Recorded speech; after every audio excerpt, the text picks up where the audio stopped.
Aloha ukulele class. This is lesson 9. Today we're going to learn the fifth position of the C major scale. We're going to do notes on the C string and a new rhythm for Knocking on Heaven's Door. And also we're going to harmonize Aloha Oi. So it's an exciting lesson, okay? We've built somewhat of a firm foundation, and now we're going to build on that a little bit more. So as we build, the songs become uh, more interesting, okay? When you play them, it should make your practice sessions more entertaining because you're listening to yourself and listening to yourself play more and more complex and interesting things. So this is a good thing. And hopefully you've done the practice and kept up with the coursework in order to take these next steps. Um, and if not, you can try to catch up. Um, but yeah, that's why daily practice is so important because, um, in order to take those next steps, the the basics and the fundamentals have to be solid, and otherwise, it's good to just keep working on those basic things and try to get caught up while you're taking those next steps. Okay, so scales is definitely what we should be doing every time we practice. The first thing that you do after you tune your ukulele, of course, you tune it and then play the scales. Okay, let's play position 1. And from by this point, you shouldn't have to look at the paper. You should just be, playing these from memory, just without hesitation. Okay, the first 4, and then the new one is going to be the 5th one today. Okay, so you got to take that final step when you're in your development of these things, which is to put the paper away and play these things from memory. And when you do that, it makes everything sound better and smoother, and it just smooths out these parts of the song because you're forced to learn and remember those parts that you're still looking too hard at the chart about. Okay, so let's do position 1. Ready? 1, 2, 3, 4.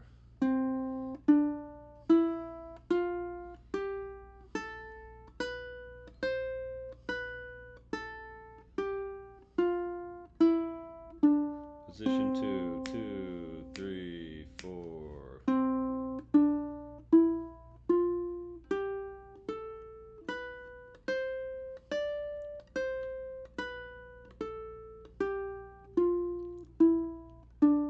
And when you're memorizing these things, you have to remember not just the notes, but the fingering as well. And normally, if you remember the fingering, that helps you remember the scale actually. And doing it the same exact way every single time activates your muscle memory. That way, you just do it without thinking about it. That's what muscle memory means, right? Like when you get in your car and start it up and drive, right? You don't have to think about all of these things. You just do them automatically without thinking, okay? Um, or there's probably 100 other activities that you do like this every day, and we want to make playing the ukulele one of those things that we do without thinking about it, without hesitation, and that's how we can really play music continuously and proficiently. All right, position 3, a 2, 3, 4.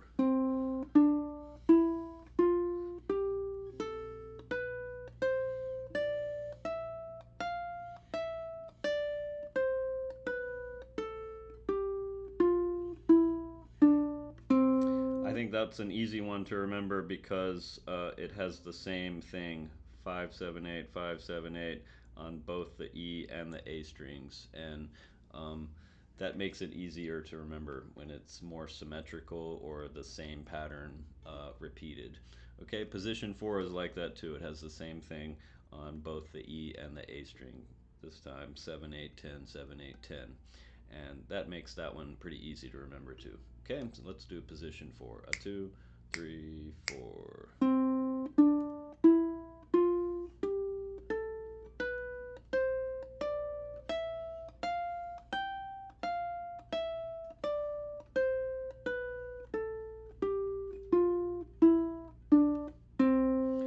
Okay, so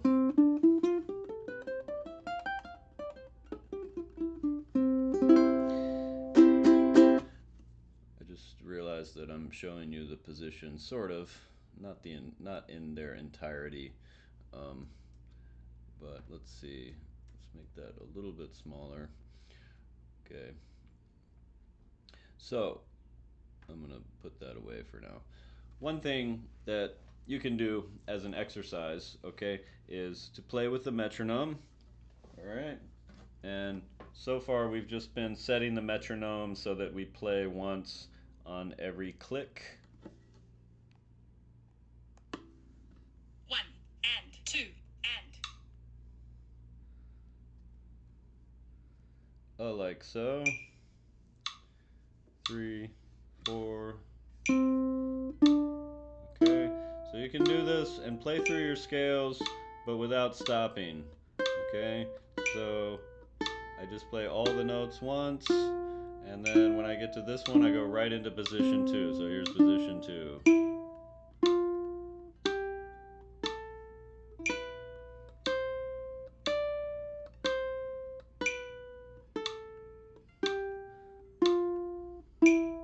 And position 3 without stopping.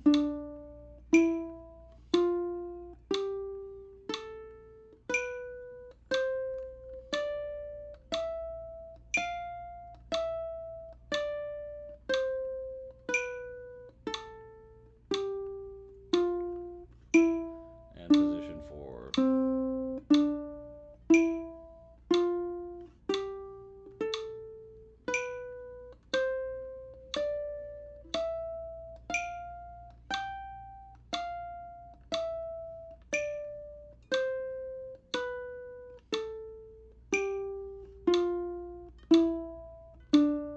Okay, and remember, as you slide up to the higher and higher positions, just bring the same hand position that we've learned, right? The close hand position where it's balancing the ukulele here, and then as we go up, we just slide the same hand position up.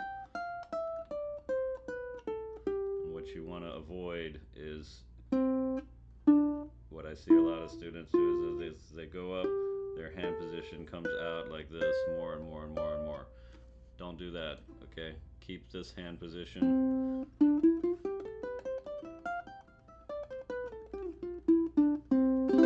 Because coming out here and coming back and forth is an extra move that wastes your economy of motion and your efficiency as you speed things up. Okay, so once you can do that and you just want to play the note like right as the metronome clicks, right on top of that click in sync, and then that's one per click. And then the next step is to try doing the eighth notes. Okay, that's like this. 3 and 4 and.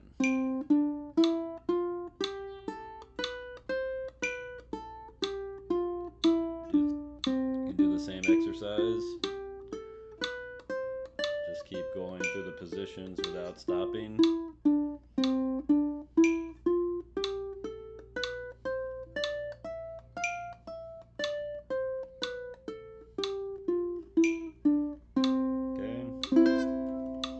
So that's 2 per beat. Now, in order to do that the first time, you might need to slow the metronome down. So we might need to go back down to 40 or 50 or something like that. And 2 and 3 and 4 and 1 and 2 and 3 and 4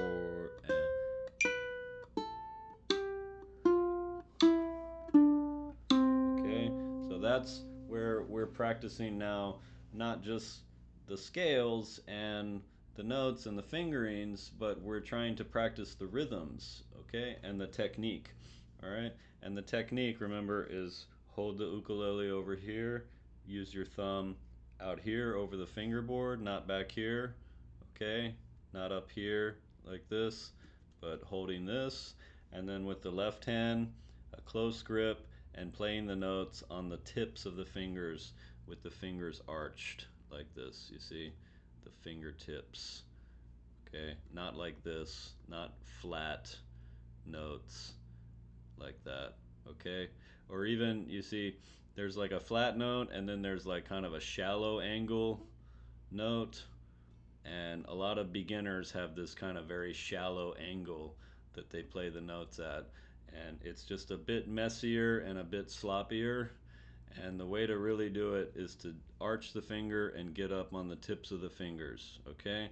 And I think you're probably already seeing now that a lot of these songs that we do, like Ode to Joy, they require you to arch the fingers and play up on the tips of the fingers, or the Brown Eyed Girl intro, okay? Or Amazing Grace, Harmony,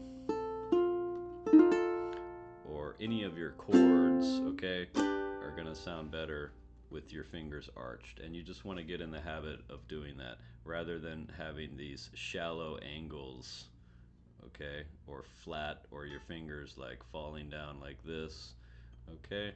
And yeah, I know at first the fingers can be kind of hard to control and they can be kind of wobbly like this, but part of the scale practice and part of the reason why we do this is to practice the technique of playing on the tips of your fingers like that, and that develops control.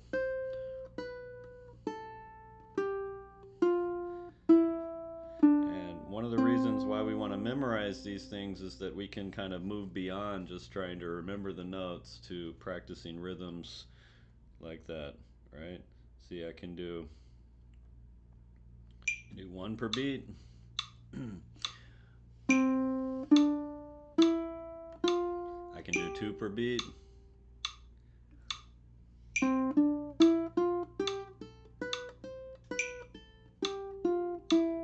can do three per beat.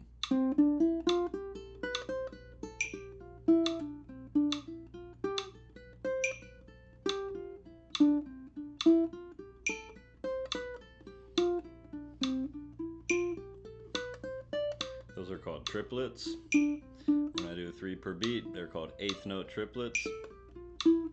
Or I can do four per beat. Those are the 16th notes. Da, da, da, da, da, da.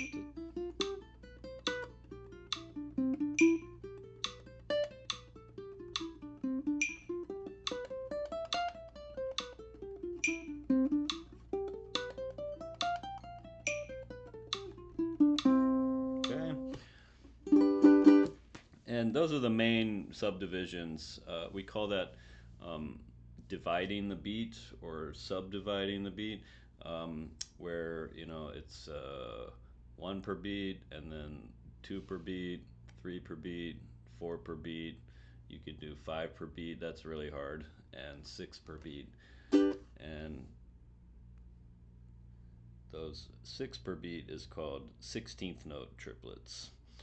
All right, so that's just a little demonstration of what you can do. Now that you know those scales and you've got them memorized, hopefully, you can start doing some more rhythmic things with the scales. Okay, let's take a look back here at our scales. And we got position 1, 2, 3, 4. Now let's learn position 5. All right, so position 5 starts out just like position 3. So you go 0, 2, 4 with your index finger and your ring finger, and then you switch and you go 5, 7 with your index finger and your ring finger again, and then you switch again. You go up to 9, 11, 12. Okay, like that with your first finger, your index finger, your middle finger, and your pinky. Okay, now up here in position 5, the frets start to get even smaller, but we still follow kind of the same, one finger per fret type of position. We don't invent like a different way of playing up here on this part of the fingerboard. Just the fingers just kind of start to kind of get closer and closer together like that. Okay, so 9, 11, 12, and you have these two dots up here that really help in this position, the 10 and the 12 dot. Okay, 12 is a very special fret because the 12th fret and the open string are the same. So the C open, and then up here is also C. Okay, it's the next C up, so it's the same C as this. C, D, E, F, G, A, B, C, and we get the same notes here. C, D, E, F, G, A, B, C. So when you get to 12, that will be the same note as the open string. 12, C, C on the G string. G, G, G, G, G, E, E, E, and A. Okay, so 9, 11, 12, and then we go to 10. So we have to slide over in order to do that. Now, position 5 is one of those that it does not fit neatly onto 4 frets like the other positions do. Okay, we go 9, 11, 12, and then we have a shift here where we shift over to 10. And that means we're moving the index finger over to 10. Okay, whereas on the previous string we had the index finger on 9. On this string it moves over to 10. So that's a shift. Okay, 10, 12 with the ring finger, 13 with the pinky. Okay, now if your ukulele only has 12 frets, okay, there's like, you'll notice there's like a little space here, like beyond the fret, right? You see this little space here? You can kind of fake it. You can play a little note there and just fake it. Okay, so 10, 12, 13. And like I said, if you only have 12 frets, just put your pinky, on that little space that comes after the 12th fret and play a little kind of fake note there. Okay? If you press hard enough, sometimes you can actually get the real note like that just without a fret helping you. Okay, and then finally 10 with the index finger and 12 with the ring finger, like so. And that's it.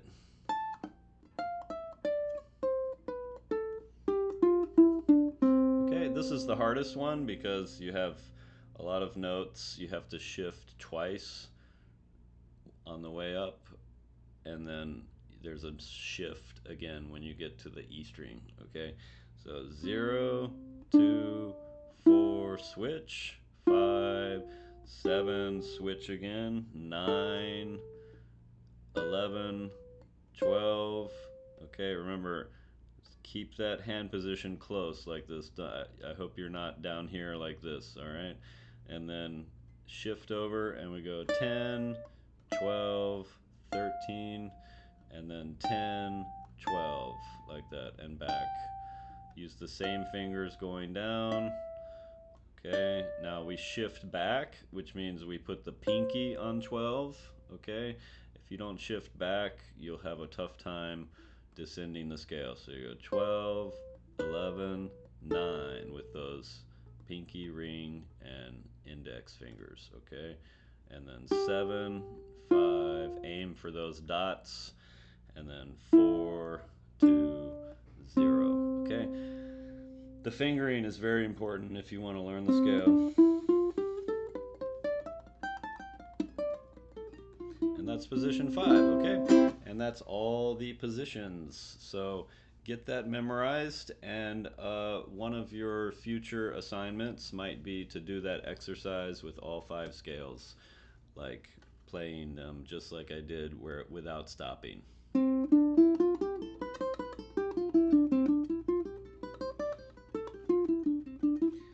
You won't have to go this fast, but just doing this to demonstrate quickly. Okay, so that could be one of your future assignments, is to play all 5 of those from memory, and you'll want to be ready for that. Okay, not just because you have an assignment. I know some people, they need that to motivate them to do something, and I understand that. But even more important is that we want to memorize that so that we can be ready to take that next step when the time comes. Because I want to do more than just memorize the 5 positions. I want to talk to you about improvisation, using the scales to do improvisation, and which improvisation is sort of like a part of kind of composition as well. All right, and it's a way that we can move beyond just simply memorizing things and following instructions, to get to the point where we can be creative and expressive and do something creative, that is art, instead of just learning these basic fundamental things, memorizing things, and following directions. We want to get to the more interesting part where we can create music rather than simply memorize it. Okay, so that's the scales, and that's all 5 of them. Okay.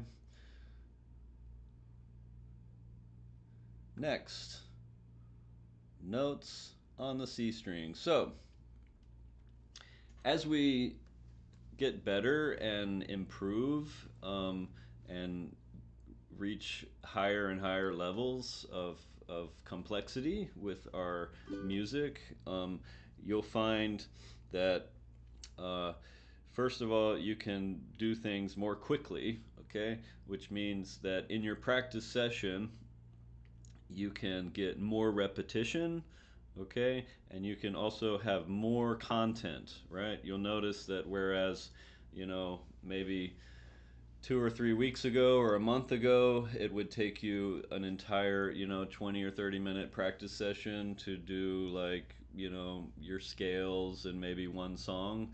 Now you can do your scales and maybe 2 or 3 or 4 different songs, in one 30-minute practice session, okay? And hopefully, you'll want to practice more and more, right? As it becomes more interesting and enjoyable and you're able to do more, you'll want to practice more, okay?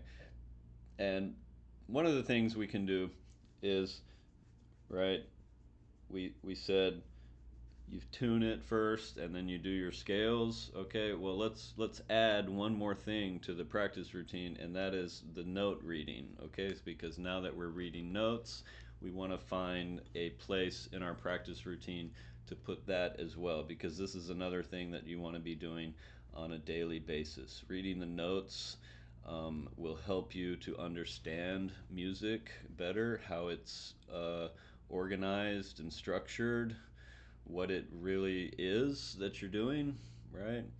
Which is, notes like these, pitch, and it will also help with your rhythms, because when we learn to read the notes, we go back and we kind of review the very basic rhythms at first, quarter notes, half notes, and then as we get better at reading, we start putting in more dotted quarter and eighth note type rhythms that we've seen in other songs like Aloha Oi and Amazing Grace. Okay, so notes on the C string. C is open, okay? This note is called middle C because when you play this note on the piano, it's in the middle of the keyboard, falls right in the middle, and it's called middle C. And it's on a ledger line, so you'll see these notes are the first notes that we do where they fall below the staff, okay? And if you remember back in lesson 7, we talked about how you find these notes. Now, unless you put a low G string on your ukulele, when it's a standard, high G, like we have here, you see this one is higher, and then this one is lower. Okay. Um, well, you can do like a low G, which will be like this string on the guitar, and we'll go G, C, E, A instead of G. It's G. And you just go into the music store if you want to try that at some point, and you just ask them for a low G, and it will be a string that you can just take this string off and put the string on, and then instead of high G, it'll be low G, and then you get some lower notes. But with the standard, high G ukulele, uh, this is the lowest note, which is C. There's nothing lower than that. Okay, and the way you do ledger lines is we know this is E because every good boy does fine. Okay, and then we count backwards through the alphabet. So this is E, and then the space below it is D, and then the line below that space is C. And that's all there is to it. You just count backwards through the alphabet. E, D, C, and this is our C. Okay, and then C sharp is on the first fret. Okay, it's also called D flat because I can sharp the C by moving it up one fret, and I can also flat the D by moving it down one fret, and we wind up with the same note, C sharp or D flat. And then we have D is on the second fret. Okay, and that's pretty much it. We have another note, as you go up, D sharp and E. Um, but we don't really need to worry about that because by the time we get to E, that's our next string, E, E. So really just those D sharp or E flat. But when you know the natural notes, C, D, E, F, G, A, B, C, then you automatically know where the flat notes and the sharp notes are, right? Because if you sharp a note, you move it up one fret, and if you flat a note, you move it down one fret. Okay, so that's why knowing those 5 positions teaches you where all the natural notes are, all the notes that are not sharp or flat, and then from there you can find where the flat and the sharp notes are by knowing the natural notes. Okay, so that's one way to do it, is to know this scale. All right, and let's review it. So we got C, D, E, F, G, A, B, C, like so. Okay, and that's position 1. C, D, E, F, G, A, B, C. And that's a good way to find notes, is just by knowing that scale and then like translating that into, instead of A string 3rd fret, it's like A string 3rd fret and that's a C, A string 2nd fret and that's a B. The A string open is A, of course, okay? And so on. And then practicing the reading, all right? Let's do Rockin' Robin. So we got B flats instead of B's, all right? So instead of B, B flat, okay? So we're gonna go, ready, slowly, and B flat, A, G, A, B flat, A, G, and B flat, A, G, E, D, C, C. So those are our new notes. Next line, ready?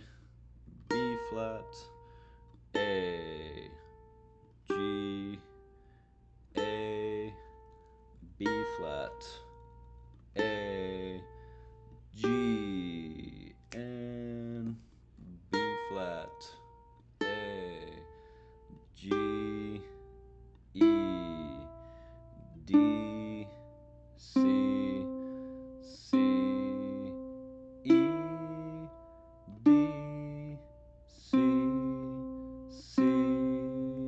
We're here now. C, C, E, D, C,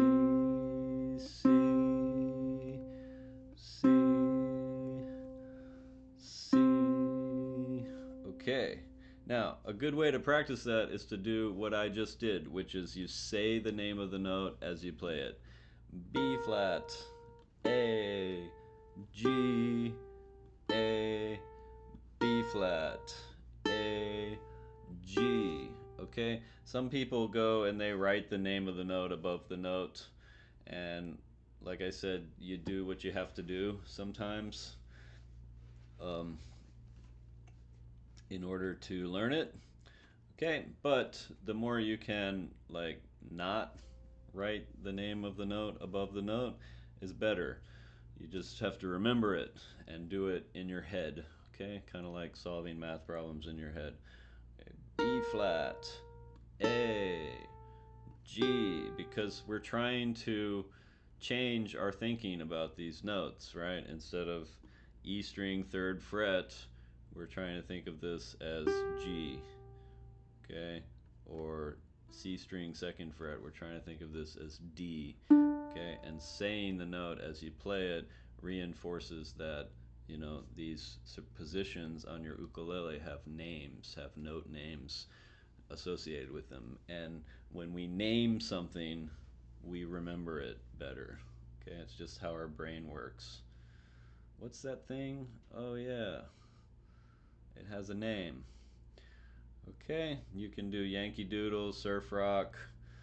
It's just more of the same, but the repetition of this and the daily practice helps you to memorize those things so that when it comes time, you can apply the knowledge in a more complicated way, like playing a song that's harder. Okay. RLE is a good one to do because there's a lot of skips and you have to really know the names. What's that note? Oh yeah, C. What's this note? Oh yeah, F. What's this note? E. F. G. What's this note? Oh yeah, D. Okay? It's going to be slow going at first, but gradually you'll get to where you can read it. Okay? And when you can do that, that opens up, a whole nother world of music that you can understand and have access to. Okay? Because here's a secret that you don't know yet. Not everything is comes in tab form. Okay? Sometimes all you have is the notes and maybe some chord symbols, okay, without tabs, okay, which would be a strange concept to you because so far you've only done tabs. But then, say, what if you hear something that's played on the piano or on the violin and you go, I'd like to play that on the ukulele, but I can only find this and I can't find it in tab form.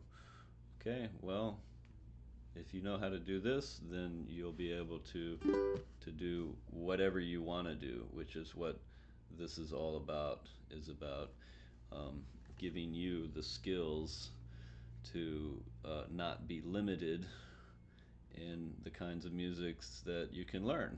Okay, and then later you can just read this down with no problem. Okay.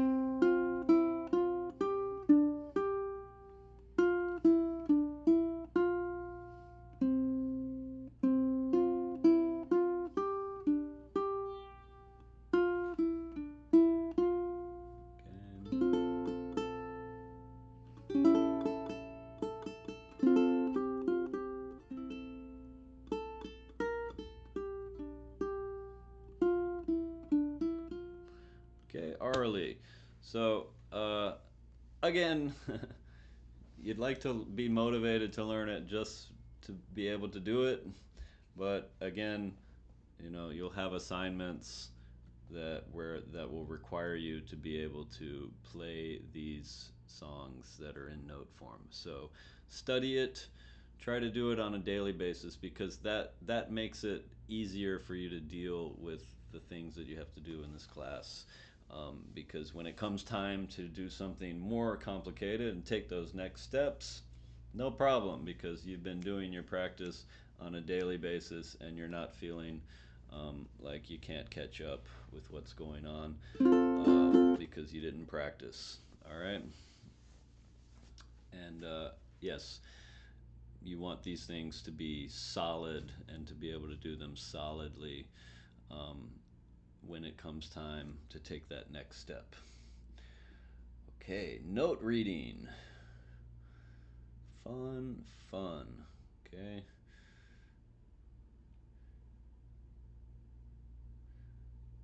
Notes on the C string. Okay, next thing is this thing that I call Knocking on Heaven's Door Rhythm 2. All right. So the one we did before was where we just play the same strum pattern on every measure, okay? And as I said before, that's good to do when you're learning because you get the repetition and then you can focus on other things like trying to remember the chord and trying to switch from chord to chord, which is the thing that you have to do at first. Okay, so let's play this through one time using the strum pattern that's here, and we'll just do the same thing on every single measure like we did before, okay, just to review. All right, and remember, this is G. D we play like this with the middle finger, ring finger, and pinky. Yes, I know that there's other ways to play D, but I want everyone to play the D like this for the purposes of this class, because I happen to think that there's some advantages to doing it this way. Okay, and then A minor is easy, C is easy. All right, ready? 1, 2, same thing on every measure. 3, 4, 1, fake strum, 3, 4, open strings, D, fake strum, 3, 4, open strings, A minor, 2, 3, 4, and 1, 2, 3, 4, and don't forget the fake strum and the open strings. Those are the basics of strumming. 2, 3, 4, and 1, 2, 3, 4, and okay. Now, again with the strumming, right? Don't take your arm off the ukulele when you're strumming. Keep holding on to it here. Your arm, there shouldn't be a space between your arm and the back of the ukulele. It should at least be, touching the back like that all the way. And then you'll be strumming somewhere here between the sound hole and the fingerboard. Okay, when you strum down, the fingernail comes across the string like that, and the up is the opposite. Don't strum with the side of your finger. Okay, don't hold on to your finger with your thumb, and don't strum with like multiple fingers. Okay, and it's only the index finger doing that. Okay, those are the basics of strumming. So that's one thing, is that as you level up, you want to go back and make sure that you're doing the basics solidly. All right, so this rhythm, okay, let's zoom in on this here.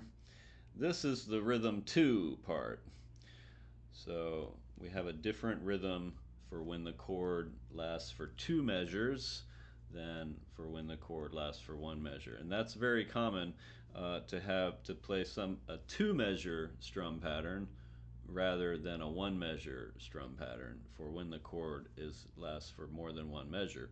Um, and that's good because now now that we can switch and our chords sound good and we've got the basics of strumming, um, I want to tell you something, that it's not cool to play the same thing on every single measure. Right, we want more variety in the strumming, and more variety and more complexity is good. It's just like how people like their food. When you're a young child, you like simple things, okay? But as you get older, you crave more and more complex flavors and mixtures of things together, right? You know, just eating vanilla paste, just doesn't do it for you anymore, okay? So, and music is like that too, right? crave the finer, more complex, sophisticated things in life rather than simplicity. Okay?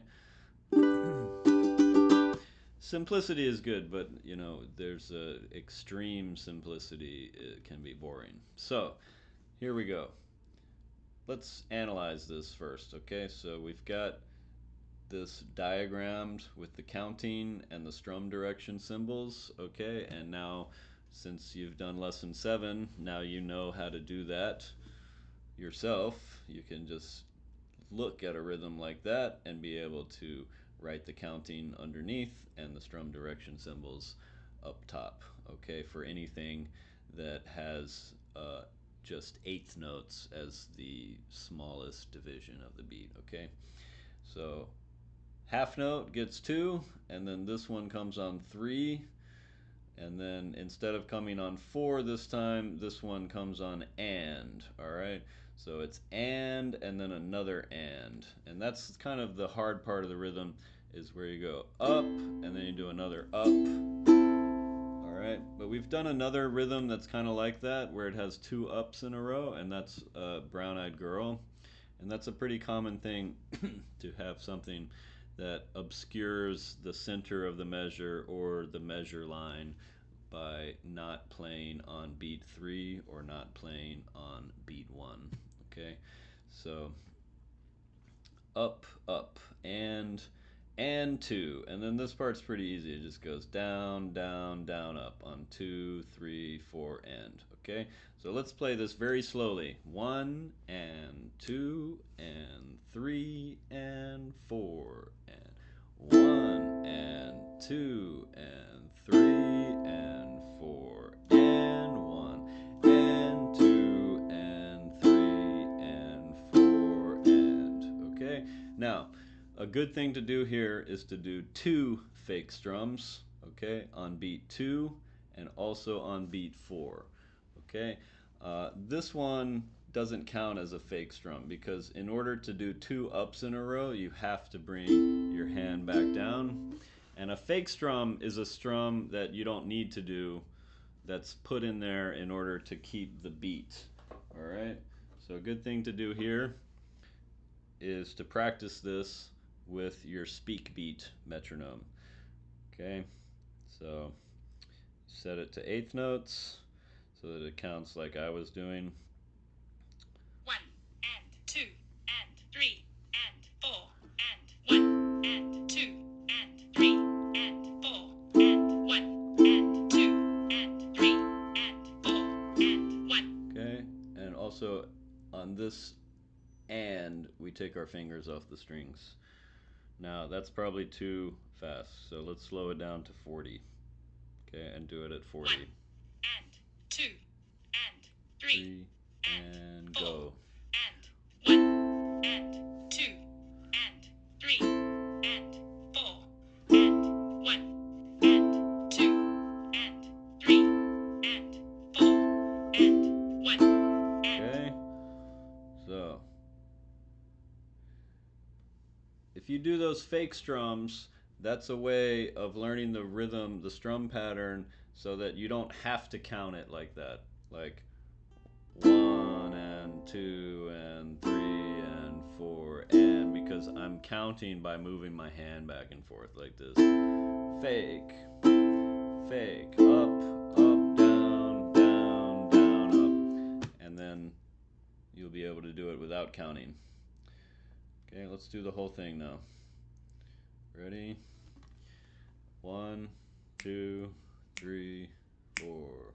G, fake, 3, 4, and D, fake, 3, 4, and fake, 3, fake, up, up, down, down, down, up. Fake, 3, 4, and fake, 3, 4, and fake, fake, up, up, down, down, down, up.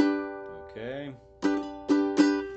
So, and you could try it at first, maybe. 1 and 2 This is kind of slow, but let's three do it. and 4 from the top. 1 and 2 and 3 and 4 and 1 and 2 and 3 and 4 and 1 and 2 and 3 and 4 and 1 and 2 and 3 and 4 and 1 and 2 and 3 and 4 and 1 and 2 and 3 and 4 and 1 and 2 and 3 and 4 and 1 and 2 and 3 and 4 and 1.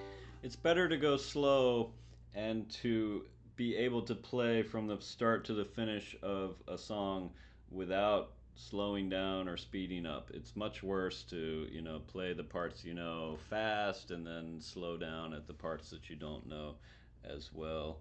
Um, you pick a slow speed and you just stick with it the whole way and play music continuously with a beat, and that means you're really playing music. Okay, this other thing of where you speed up and slow down, that's not really music. That's just you trying to kind of rush through your practice materials. Okay, so that's Knocking on Heaven's Door rhythm 2, and that gives us yet another strum pattern.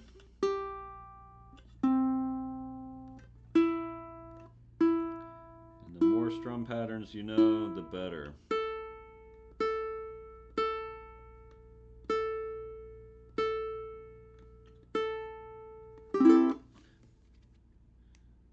Alright, you see, I can take different strum patterns and mix them together, right? So we have the brown-eyed girl strum pattern,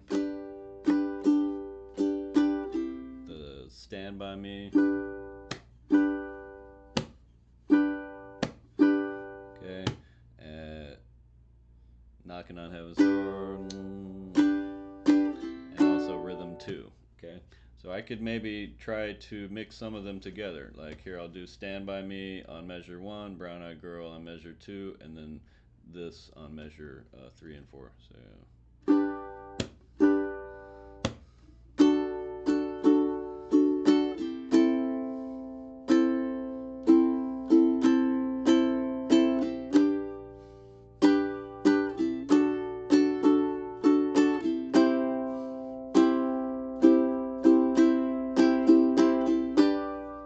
and the more that you can vary that, it starts to seem more like you're making it up as you go along.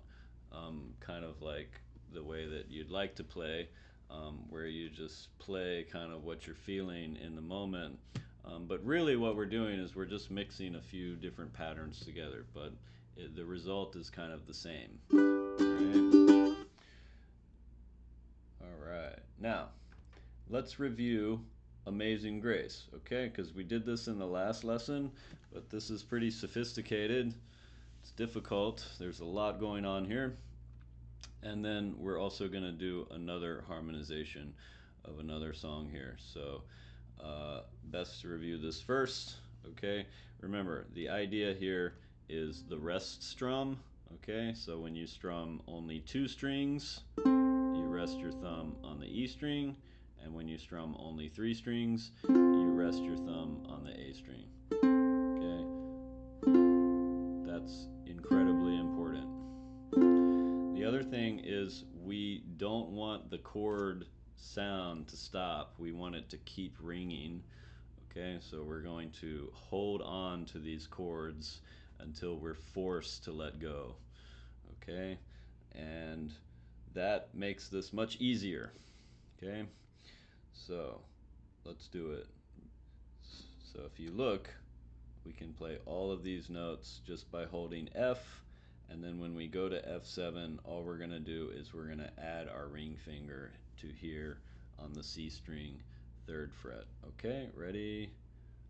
0, rest strum, and 0, 1, add your ring finger. Okay, and you see I did not let go of these notes the whole time. Now we can let go. 3 and then B flat. Okay. Don't let go. F. Keep holding it. F with a rest strum. D minor, we add the note, but to the second fret this time, not the third fret. Ready? Okay, now you can let go. 3, C, and C7. That's the easy part. Now, here it gets a little trickier. So we're gonna add a note to the F chord. This note here, 3 on the A string. So it goes 2, 2, 0, 1, 3. That's how we read that. Okay, so, and we are not going to let go of this F chord until we get to B flat. Okay, so pinky, ready, and then just take the pinky off, put it back, take it off, put your ring finger on C3, ready, rest strum, then take the ring finger off, and then switch to B flat. Oh, sorry, I played too many strings. Just 2 strings, ready, and then keep holding B flat as you play these other notes, okay? And then F, and then D minor. Add the ring finger to the second fret of the C string. Keep holding it, all open, and then 3, B flat, and F, okay? And watch out, because these are all rest strums except this one. All right, so that's Amazing Grace. So we're holding on to the chords, we're letting the notes ring, we're doing the minimum possible to make the switch. That's called economy of motion, efficiency of motion, and when we do that, it makes the song sound better and smoother with ringing harmony and continuous notes. See,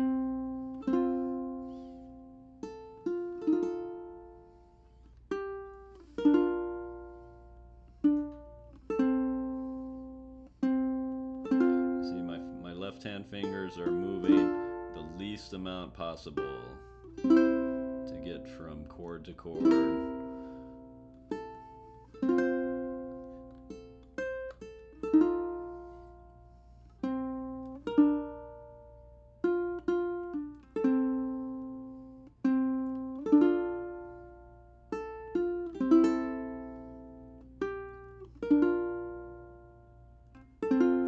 That's what makes it sound good. Okay, so that's a quick review of that. All right, so the best way to practice these is to listen to that example recording a lot, and you want to listen to it and try and make it sound as much as you possibly can like that. And when you watch the example recording, try to hold the ukulele the way I'm holding it. Get your left hand position the way mine is, and slow down the recording speed and try to play along. That will help you get the timing and the rhythms. All right, and if you want to really, really master it, the thing to do is to memorize it, okay? To get to the point where you can do it without looking at that paper, and that will force you to learn it better. That way you can anticipate what's coming next better rather than sort of reacting to it in the moment as you're reading the chart. Okay? Aloha Oi. Now, Aloha Oi is very similar because we're using a lot of the same chords. In fact, this one has less chords than Amazing Grace. Amazing Grace has several chords: C, C7, F, F7, B flat, C6, F with a different note added. Okay, that's a lot of chord variation. This one has less, but there's some other things in here that we need to learn, such as the hammer-on. Okay, we're going to learn how to do that today. All right. Well, actually, we learned how to do that, but with a single note. But now we're going to learn how to do it with a chord. Okay? So, F. Now, just like Amazing Grace, we're just going to hold on to that chord until we get to here. All right? And even when we do get to here, you can play that note and you can let go of that one, but you don't need to let go of this one because we're going to still be holding this note when we get to B flat.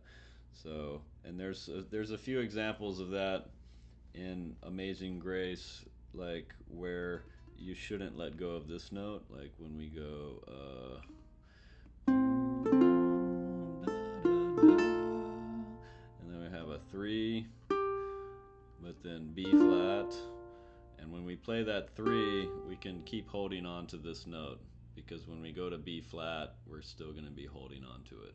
Okay, so we can do that here too. So we go first 3 notes on F. 0, 1, F, full strum. And then we reach over, we can let go of this note, but I would keep that index finger where it is because the next thing we do, we put it off. So sometimes that can be counterproductive, like if we play F and then we take all the notes, but then we're putting it back in the same place. Okay? Can hold on to the index finger and then B flat. And that's actually good to do here, even more so than Amazing Grace, because it's harder to do this switch from 3 3 B flat.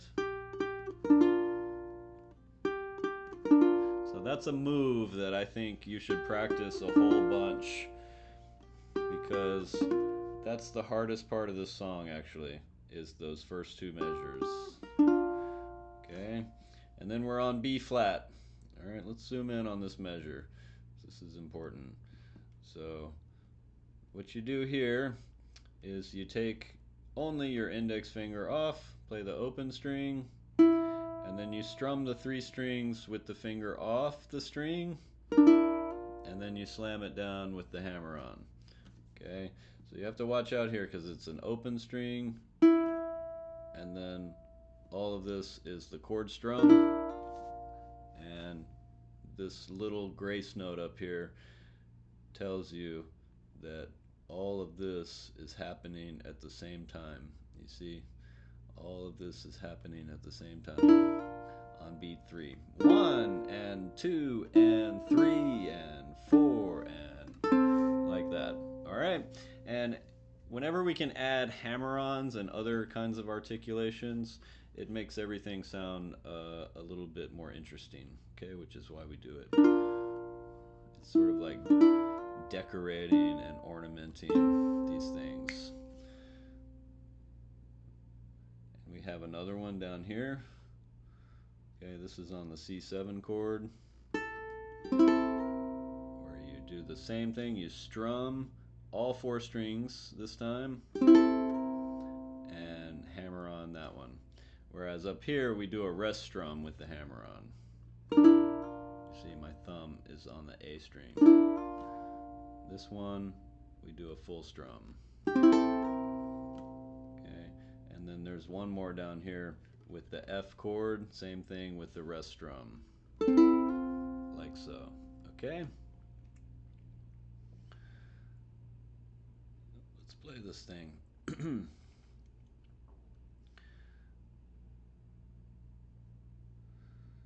All right, if that's too small for you, you should have your copy of this in front of you. Okay, so let's walk through it.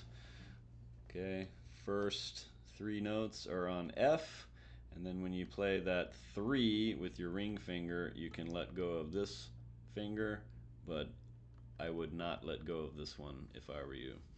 Okay, it will make the next switch easier if you do that. So 0, 1, F, full strum. Okay, 3, 3, B flat, rest strum. Take the index finger off, play the open string, and then strum the chord and do the hammer on. Keep holding it for that note, and then we go back to F. 2, 3, 4, 1, 2, 0, 0, and that whole time I'm holding onto the F to keep those notes ringing as long as they possibly can. And then the next line, we have C, except it's not this C where we put our ring finger on the A string. It's this C where we put our ring finger on the E string. You see, we can play C in a variety of ways. There's like this C, and then this C. There's this C up here, and this C up here, and there's a whole bunch of different ways to play C, okay? And this is one of them. And the reason why we put that note here is because that's the melody note, okay? Because it goes. So we play C, and we put that G note on top, okay? All right, ready? And C, and then 2, and then C again, and here's the hammer on. Okay, and the way you count that is like this: 1 and 2 and 3 and 4 and 1. Okay, so both of these notes come on the and because of the dotted quarter notes. All right, but that's pretty easy. The second line is pretty easy because like all the chords is we're just holding one note, and that makes things easy. Okay,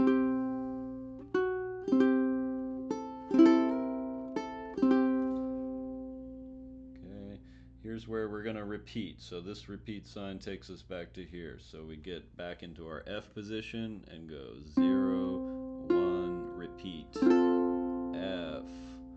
Okay, remember, don't take your index finger off when you play this note.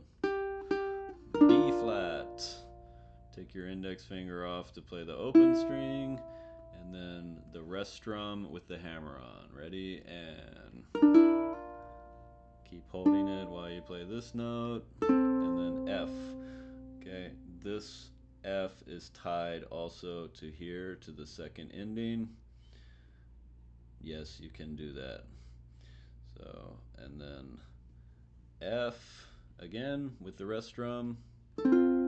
C, this time just all 3 open strings. And then B flat, just 2 strings. And then C with the ring finger on the E string. C7. And this C7 is different because instead of putting this note here, I put it down here, which I can do. It's the same note actually. And the idea is putting this E string note on the top. Okay. So C7 with the ring finger on the G string, 3rd fret. We do a rest strum first, and then the open string, and then C with the ring finger on the E string.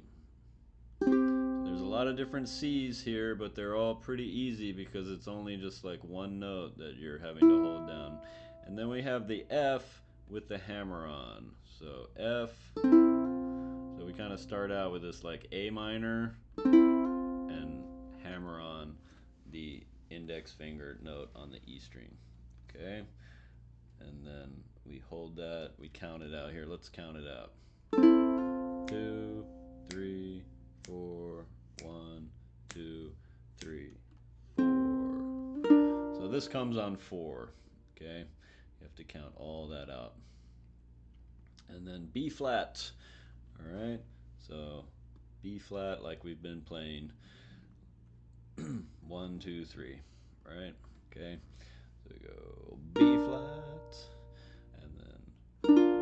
again. So 2 strings and then 3 strings. So 2 strings, 3 strings, and then we're going to do B flat with 4 strings. Now, in order to do B flat with 4 strings, what you have to do is you take this index finger and you press down both the E and the A string like this. Okay, and if you look that chord up in your chord chart, it will show you this with a bar on the E and the A string. Now, we've been doing it like this so far because we haven't had to strum all 4 strings. And it's easier, especially, yeah, like if you're doing hammer-ons, of course, you don't want to have to hammer on a bar. That doesn't make sense. Okay, but now we have to press them both down. And the way you do that is you flatten this finger out, but keep these 2 fingers arched like that. Alright, so if we're going from this position, B flat, to the bar, we don't want those 2 fingers to move very much, so keep pressing them down. Pressing them down with the fingers arched usually kind of locks them into place, and then flatten that finger all the way out. Okay, and another thing you can do is you can push it up like closer to the middle finger and get it like all the way up until your finger is like touching that fret, because like right next to the fret is the best place to press the fret, where you have to press the least amount. Okay, and then you can work on checking it. Okay, this is a difficult chord. It's a contortion. You're contorting your hand to do something that you want it to do. Okay, and before we learned the D7 chord, that's the full bar chord. That's where we straighten the finger all the way out like this. This one, we just flatten it this way. Okay, and you'll notice, like, if that finger bends even a little bit, that A string note will go away. So here I've got it, and here I don't. Okay, and all I'm doing there is just bending the finger a little bit, right? Got it? Nope. So that's one that you'll have to work on. Okay, and the other way you can do it is you can work on building it like this. Okay, so you just work on getting those 2 notes and then add on this note and then add on this last note. Okay, or you can build it the other way. Get these 2 notes like in a good position, arch your fingers. Alright, get that sounding good, and then just, cram that finger in there, slide it up without letting those fingers fall down, right? That's what happens a lot. I've seen this happen to beginners a lot. They try and put that bar down, and then all of a sudden all of their fingers have fallen down. Okay, so that's the idea. Arch these 2 fingers and flatten that one, and you can build it this way, or you can try building it the other way. Okay, and don't do that for too long. Once you learn how to do it, just attack the chord, press it, and move on. Because the longer you sit there trying to work on your bar, the worse it gets, because your hand starts to cramp up. Okay, so B flat. We start from this position, 2 strings, ready, and then 3 strings, ready, and then with the bar, ready, and then play this note without letting go, and then we do F, 2 strings, and then F, 3 strings, and then 4 strings. Okay, now this is an unusual rhythm because we have the half note in between the 2 quarter notes. So this is 1, 2, 3, 4, 1, like that. Okay, so the long note is here in the center, And then we have our C7 that has the ring finger on the G string, 3rd fret again. And you can hold down this note for the whole measure, is what I like to do, because it lets some of the notes keep ringing like this. So keep holding it as you play the other notes like this. Okay, and then you move it when it goes to the next measure. So hold it. First ending, 3, 2, 3, 1. So that's kind of like what it did up here, where it does this 3, 2, 3, and it does it again down here. 3, 2, 3, and then 1, and then F, full strum. 2, 3, 4, 3 strings, 2, 3. Repeat. This time the repeat goes back to here. Ready? 2 strings and 3 strings and bar. 2, 3. 2 strings and 3 strings and 4 strings and. Remember this measure, we're going to hold this note the whole time. And then we skip to the second ending. F, B flat, F. Okay, so we have the same ending as Amazing Grace, where it was B flat to F. Okay, now watch out for the endings, repeat signs, and endings. We have 2 sets of those on this song. So it starts out here, goes through these 2 lines, repeats to here, and then when we get to here, we skip all the way down to here. Okay, that works the same exact way as the other songs we've done, except you end up skipping a longer ways. Okay, so sometimes you can have a very long first ending. It happens. So you play this, and then this, play the first ending, repeat to here, and then skip to the second ending, and that's the end of the song. Okay, so that's another reason why it's so important for you to practice with the example recording. Okay, like I said, you can slow it down, but that will also let you know if you're missing any of those endings or doing something wrong with the order of the parts in the song. Okay, so have fun with that. This is a nice one. Harmony, full chords, and hammer-ons. Alright. And we're playing this ukulele, and we like to play something Hawaiian on it, and this is one of the most standard Hawaiian songs that there is, and one of the most recognizable. Okay, so I will post all of this and with the example recordings, and make sure you make good use of those, as well as your metronome like we talked about today. So scales followed by note reading, and then you can work on some of your songs like Brown Eyed Girl, Knocking on Heaven's Door, Rhythm 2, Amazing Grace, Ode to Joy Harmony, Amazing Grace Harmony, Aloha Oi Harmony. Okay, so no more, single note. Okay, it's all harmonized stuff now. Which is good, because the harder the things are that you're practicing, the more you're going to progress, and the more the results you're going to get in improving over the days and weeks to come. Okay, so enjoy that, have fun, and I'll see you in the next lesson. Mahalo.